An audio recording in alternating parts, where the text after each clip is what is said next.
Hi guys, Dr. Brian Opp here from Opp Family Chiropractic right here in St. Francis. And today I have our exercise specialist, Brett, here. We're going to talk about some things that you can do to avoid overtraining or what that actually means and how it can affect your immune system and how healthy you are this season. So Brett's going to go over 3 different things and talk more in depth about it a little bit here. So go ahead, Brett.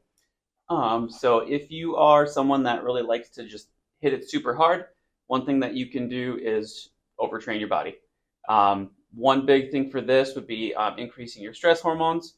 In the short term, those are natural things. Those things are supposed to happen for your body to recover. But chronically, if we do this over long periods of time without really taking any rest, we can just really spike things up and kind of blow things out a little bit in a shortened sense. Yeah, often what I'll say is to the patients is if your bucket is already full with stress hormones and then you add other things on top of that, you're going to overspill, and that's where you tend to get injuries, you get sick, all those types of things that you're trying to avoid to improve your health in general. So let's go into number 2.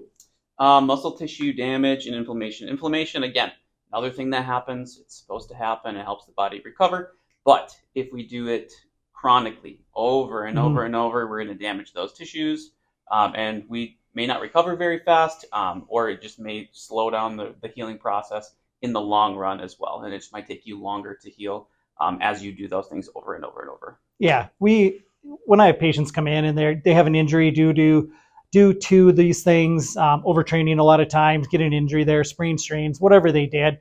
Often I ask them, like, how are they recovering? How do they feel? Are they just trying to grind in through every workout that they have because that's what they see and they think that that's going to be the most beneficial thing to their body. And that is also what then happens with, number 1 that we talked about, that stress hormone. So yeah, let's go into number 3. Long-term depletion of your energy stores. If your body is not holding enough energy to essentially heal itself, we are just going to run into more issues and just delay healing processes overall. So that'd be another big one. Yeah, and that goes once again into that recovery. Yeah. Do you have a couple of things that you like to say about recovery to patients that we have coming in and just in the public in general? Yeah, find a balance. That's always my number 1 thing. Is find a balance. I like to go do the extreme workouts too, but I also know that I need to find some moderation. So that would be the first thing I'd tell somebody, like, do the things that you're enjoying, but back it off just a little bit until your body starts to feel better.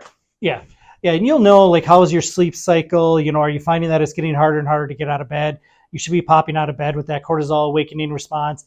If you guys are struggling with these types of things and want to know more information, whether it's about dietary things with Brett, whether it's about like the stress hormones and just hormones in general, definitely give our office a call. We can definitely help you and get you in the right direction. So hope you guys have a good cold and flu season. Stay healthy. Keep your workouts the way they should be, fueling you the way it should.